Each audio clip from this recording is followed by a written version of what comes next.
പ്രഭാഷകൻ 34-ൽ എത്ര വാക്യങ്ങൾ ഉണ്ട്? 31. അവിവേകിയുടെ പ്രതീക്ഷകൾ എങ്ങനെയുള്ളതാണ്? വ്യർത്ഥവും നിരർത്ഥകവും.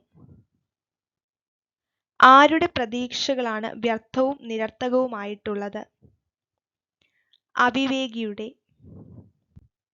പ്രഭാഷകൻ 34:1 പറയുന്ന വ്യർത്ഥവും നിരർത്ഥകവുമായത് എന്ത്? അവിവേകിയുടെ പ്രതീക്ഷകൾ. ഭോഷന്മാർക്ക് ചിറകു നൽകുന്നത് എന്ത്? സ്വപ്നങ്ങൾ. സ്വപ്നങ്ങൾ ഭോഷന്മാർക്ക് എന്ത് നൽകുന്നു? ചിറകുകൾ. സ്വപ്നങ്ങളെ ആശ്രയിക്കുന്നവൻ എങ്ങനെയുള്ളവനെ പോലെ എന്നാണ് പ്രഭാഷകൻ പറയുന്നത്? നിഴലിനെ പിടിക്കുന്നവനെ പോലെയും കാറ്റിനെ അനുധാവനം ചെയ്യുന്നവനെ പോലെയും. നിഴലിനെ പിടിക്കുന്നവനെ പോലെയും കാറ്റിനെ അനുധാവനം ചെയ്യുന്നവനെ പോലെയുമുള്ളത് ആരാണ്? സ്വപ്നങ്ങളെ ആശ്രയിക്കുന്നവൻ. യഥാർത്ഥ മുഖത്തിന്റെ പ്രതിച്ഛായ മാത്രമായിട്ടുള്ളത് എന്ത്? സ്വപ്നത്തിലെ ദർശനം. സ്വപ്നത്തിലെ ദർശനം എന്ത് എന്നാണ് പ്രഭാഷകൻ പറയുന്നത്? യഥാർത്ഥ മുഖത്തിന്റെ പ്രതിച്ഛായ മാത്രം. എന്തിൽ നിന്ന് ശുദ്ധിയുണ്ടാകുമോ എന്നാണ് പ്രഭാഷകൻ ചോദിക്കുന്നത്? അശുദ്ധിയിൽ നിന്ന്. അശുദ്ധിയിൽ നിന്ന് എന്തുണ്ടാകുമോ എന്നാണ് പ്രഭാഷകൻ ചോദിക്കുന്നത്? ശുദ്ധി.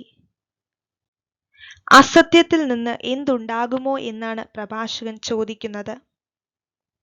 സത്യം. പ്രഭാഷകൻ 34:4 സമാനമായ ബൈബിൾ ഭാഗം ഏത്? ജോബ് 14:4. പ്രഭാഷകൻ 34:4 എത്ര എതിർപദങ്ങൾ ഉണ്ട്?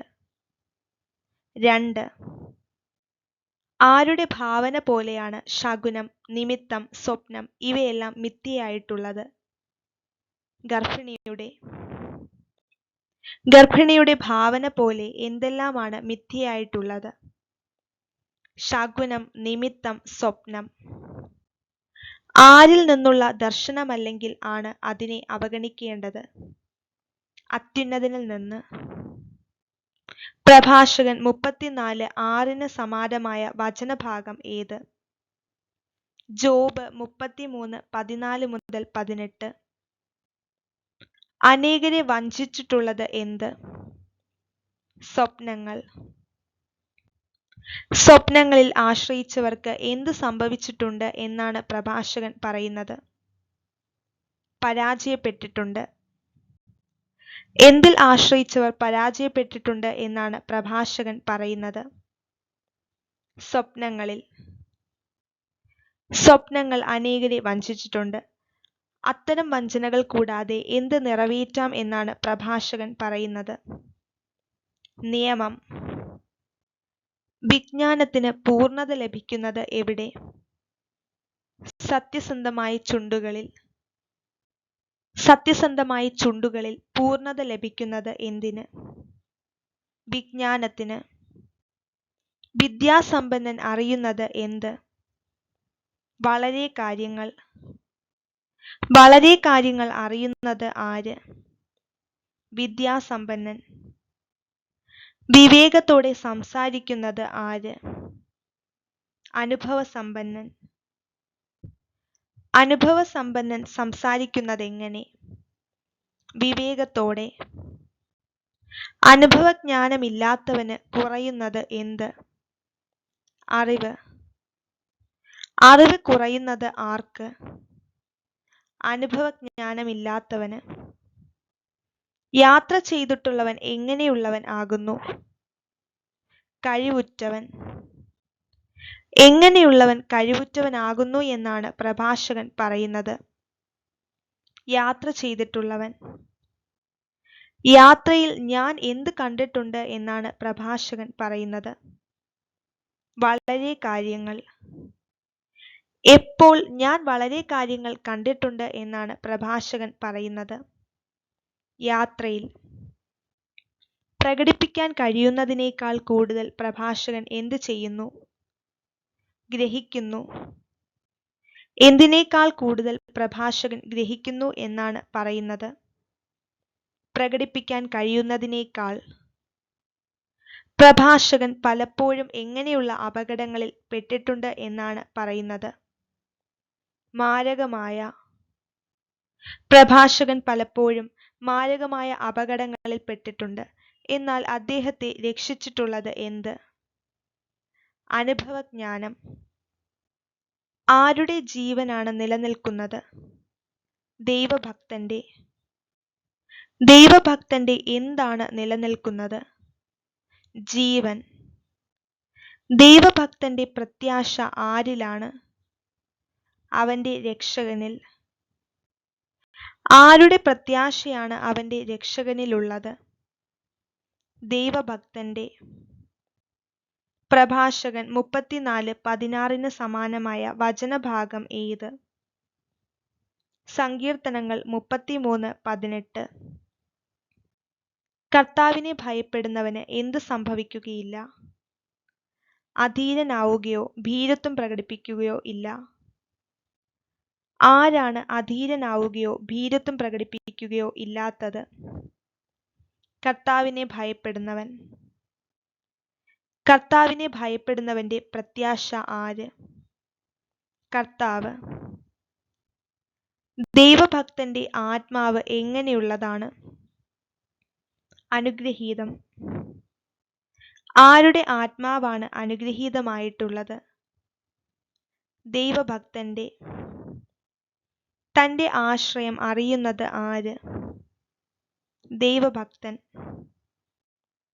പ്രഭാഷകൻ 34:18 പ്രകാരം ദൈവഭക്തൻ എന്ത് അറിയുന്നു എന്നാണ് പറയുന്നത്? തന്റെ ആശ്രയം. പ്രഭാഷകൻ 34:18 സമാനമായ ബൈബിൾ ഭാഗം ഏത്? സുഭാഷിതങ്ങൾ 21:27. കർത്താവ് കടാക്ഷിക്കുന്നത് ആരെ? തന്നെ കർത്താവിനെ സ്നേഹിക്കുന്നവരെ. തന്നെ സ്നേഹിക്കുന്നവരെ കർത്താവ് എന്തു ചെയ്യുന്നു? കടാക്ഷിക്കുന്നു. കർത്താവിനെ കുറിച്ചുള്ള എത്ര വിശേഷണങ്ങളാണ് പ്രഭാഷകൻ 34:19 ഉള്ളത്? 6. കർത്താവ് ശക്തമായി എന്ത് എന്നാണ് പ്രഭാഷകൻ 34:19 പറഞ്ഞിരിക്കുന്നത്? സംരക്ഷണം. കർത്താവ് ഉറപ്പുള്ള എന്ത് എന്നാണ് പ്രഭാഷകൻ 34:19 പറഞ്ഞിരിക്കുന്നത്? താങ്ങ്. കർത്താവ് ചൂടുകാറ്റിൽ എങ്ങനെ എന്നാണ് പ്രഭാഷകൻ 34:19 പറഞ്ഞിരിക്കുന്നത്? അഭയകേന്ദ്രം. കർത്താവ് അഭയകേന്ദ്രം ആകുന്നത് എപ്പോൾ? ചൂടുകാറ്റിൽ. കർത്താവ് പൊരിവെയിലിൽ എങ്ങനെ എന്നാണ് പ്രഭാഷകൻ 34:19 പറഞ്ഞിരിക്കുന്നത്? തണൽ. കർത്താവ് തണൽ ആകുന്നത് എപ്പോൾ? പൊരിവെയിലിൽ. ഇടറാതിരിക്കാൻ കർത്താവ് എന്ത് എന്നാണ് പ്രഭാഷകൻ 34:19 പറഞ്ഞിരിക്കുന്നത്? സംരക്ഷണം. വീഴാതിരിക്കാൻ കർത്താവ് എന്ത് എന്നാണ് പ്രഭാഷകൻ 34:19 പറഞ്ഞിരിക്കുന്നത്? ഉറപ്പ്. തന്നെ സ്നേഹിക്കുന്നവരെ കർത്താവ് കടാക്ഷിക്കുന്നു. അവിടുന്ന് ശക്തമായ സംരക്ഷണവും ഉറപ്പുള്ള താങ്ങും ചൂടുകാറ്റിൽ അഭയകേന്ദ്രവും പൊരിവെയിലിൽ തണലും ഇടറാതിരിക്കാൻ സംരക്ഷണവും വീഴാതിരിക്കാൻ ഉറപ്പും ആണ്. വചനഭാഗം ഏത്? പ്രഭാഷകൻ 34:19. കർത്താവ് ആത്മാവിനെ ഉത്തേജിപ്പിച്ച് എന്തു ചെയ്യുന്നു? കണ്ണുകളെ പ്രകാശിപ്പിക്കുന്നു. കർത്താവ് കണ്ണുകളെ പ്രകാശിപ്പിക്കുന്നതെങ്ങനെ? ആത്മാവിനെ ഉത്തേജിപ്പിച്ച്. ആത്മാവിനെ ഉത്തേജിപ്പിച്ച് കണ്ണുകളെ പ്രകാശിപ്പിക്കുന്നതാര്? കർത്താവ്. സൗഖ്യവും ജീവനും അനുഗ്രഹവും പ്രദാനം ചെയ്യുന്നത് ആര്? കർത്താവ്. കർത്താവ് പ്രദാനം ചെയ്യുന്നത് എന്തെല്ലാം? സൗഖ്യവും ജീവനും അനുഗ്രഹവും. അവിടുന്ന് ആത്മാവിനെ ഉത്തേജിപ്പിച്ച് കണ്ണുകളെ പ്രകാശിപ്പിക്കുന്നു. അവിടുന്ന് സൗഖ്യവും ജീവനും അനുഗ്രഹവും പ്രദാനം ചെയ്യുന്നു. വചനഭാഗം ഏത്? പ്രഭാഷകൻ 34:20. എന്താണ് പങ്കിലമായിട്ടുള്ളത്? അന്യായ സമ്പത്തിൽ നിന്നുള്ള ബലി. അന്യായ സമ്പത്തിൽ നിന്നുള്ള ബലി എങ്ങനെയുള്ളതാണ്? പങ്കിലമാണ്. ആരുടെ കാഴ്ചകളാണ് സ്വീകാര്യമല്ലാത്തത്? നിയമനിഷേധകന്റെ. നിയമനിഷേധകന്റെ എന്താണ് സ്വീകാര്യമല്ലാത്തത്? കാഴ്ചകൾ. നിയമനിഷേധകന്റെ കാഴ്ചകൾ എന്ത് അല്ല എന്നാണ് പ്രഭാഷകൻ പറയുന്നത്? സ്വീകാര്യമല്ല. ആരുടെ ബലികളിൽ ആണ് അത്യുന്നതൻ പ്രസാദിക്കാത്തത്? ദൈവഭക്തിയില്ലാത്തവന്റെ. ദൈവഭക്തിയില്ലാത്തവന്റെ എന്തിലാണ് അത്യുന്നതൻ പ്രസാദിക്കാത്തത്? ബലികളിൽ. ദൈവഭക്തിയില്ലാത്തവന്റെ ബലികളിൽ പ്രസാദിക്കാത്തത് ആര്? അത്യുന്നതൻ. അവൻ എത്ര ബലിയർപ്പിച്ചാലും അത്യുന്നതൻ പ്രസാദിക്കുകയോ പാപമോചനം നൽകുകയോ ഇല്ല. ആരുടെ? ദൈവഭക്തിയില്ലാത്തവന്റെ. ദൈവഭക്തിയില്ലാത്തവൻ എത്ര ബലി അർപ്പിച്ചാലും ആരാണ് പ്രസാദിക്കുകയോ പാപമോചനം നൽകുകയോ ഇല്ല എന്ന് പറയുന്നത്? അത്യുന്നതൻ. ദൈവഭക്തിയില്ലാത്തവൻ എത്ര ബലി അർപ്പിച്ചാലും അത്യുന്നതൻ എന്തെല്ലാം ചെയ്യുകയില്ല എന്നാണ് പ്രഭാഷകൻ പറയുന്നത്? പ്രസാദിക്കുകയോ പാപമോചനം നൽകുകയോ ഇല്ല. ദരിദ്രന്റെ സമ്പത്ത് തട്ടിയെടുത്ത് ബലി അർപ്പിക്കുന്നവൻ ആരെ പോലെയാണ്? പിതാവിന്റെ മുൻപിൽ വച്ച് പുത്രനെ കൊല്ലുന്നവനെ പോലെ. എന്ത് തട്ടിയെടുത്ത് ബലി അർപ്പിക്കുന്നവൻ പിതാവിന്റെ മുൻപിൽ വച്ച് പുത്രനെ കൊല്ലുന്നവനെ പോലെയാണ്? ദരിദ്രന്റെ സമ്പത്ത്. ദരിദ്രന്റെ ജീവൻ അവന്റെ എന്താണ്? ആഹാരം. ദരിദ്രന്റെ എന്താണ് അവന്റെ ആഹാരം എന്ന് പറയുന്നത്? ജീവൻ. ആരുടെ ജീവനാണ് അവന്റെ ആഹാരം എന്ന് പറയുന്നത്? ദരിദ്രന്റെ. എന്ത് അപഹരിക്കുന്നവനാണ് കൊലപാതകി? ദരിദ്രന്റെ ജീവൻ. ദരിദ്രന്റെ ജീവൻ അപഹരിക്കുന്നവൻ ആര് എന്നാണ് പ്രഭാഷകൻ പറയുന്നത്? കൊലപാതകി. പ്രഭാഷകൻ 34:26 സമാനമായ വചനഭാഗം ഏത്? ഏശയ്യ 58:3. അയൽക്കാരന്റെ ഉപജീവനമാർഗം തടയുന്നവൻ അവനെ എന്തു ചെയ്യുന്നു എന്നാണ് പറയുന്നത്? കൊല്ലുകയാണ്. ആരുടെ ഉപജീവനമാർഗം തടയുന്നവൻ അവനെ കൊല്ലുകയാണ്? അയൽക്കാരന്റെ.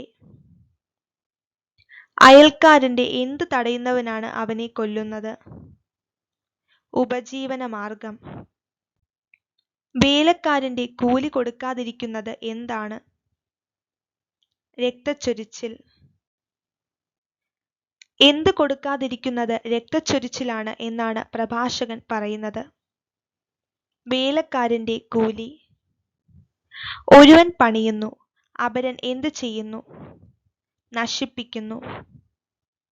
ഒരുവൻ പണിയുന്നു, അപരൻ നശിപ്പിക്കുന്നു. അവർക്ക് എന്തല്ലാതെ എന്ത് ലാഭം എന്നാണ് പ്രഭാഷകൻ ചോദിക്കുന്നത്? അധ്വാനമല്ലാതെ. ഒരുവൻ പണിയുന്നു, അപരൻ നശിപ്പിക്കുന്നു. അധ്വാനമല്ലാതെ അവർക്ക് എന്തു ലാഭം? വചനഭാഗം ഏത്? പ്രഭാഷകൻ 34:28. ഒരുവൻ പ്രാർത്ഥിക്കുന്നു, അപരൻ എന്തു ചെയ്യുന്നു? ശപിക്കുന്നു.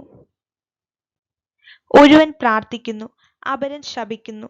തുടർന്ന് വരുന്ന വചനഭാഗം ഏത്? ആരുടെ ശബ്ദമാണ് കർത്താവ് ശ്രദ്ധിക്കുക? എന്തിൽ തൊട്ടിട്ട് കൈ കഴുകിയവൻ വീണ്ടും അതിനെ സ്പർശിച്ചാൽ കഴുകൽ കൊണ്ട് എന്ത് പ്രയോജനം എന്നാണ് പ്രഭാഷകൻ ചോദിക്കുന്നത്? മൃതശരീരം. എന്തിനെ പ്രതി ഉപവസിച്ചിട്ട് വീണ്ടും അത് ചെയ്താൽ അവന്റെ പ്രാർത്ഥന ആര് ശ്രവിക്കും എന്നാണ് പ്രഭാഷകൻ ചോദിക്കുന്നത്? പാപങ്ങളെ. പാപങ്ങളെ പ്രതി ഉപവസിച്ചിട്ട് വീണ്ടും അത് ചെയ്താൽ അവന്റെ പ്രാർത്ഥന ആര് ശ്രവിക്കും? ഡാഷ് അവൻ എന്ത് നേടി? പൂരിപ്പിക്കുക. എളിമപ്പെടൽ കൊണ്ട്.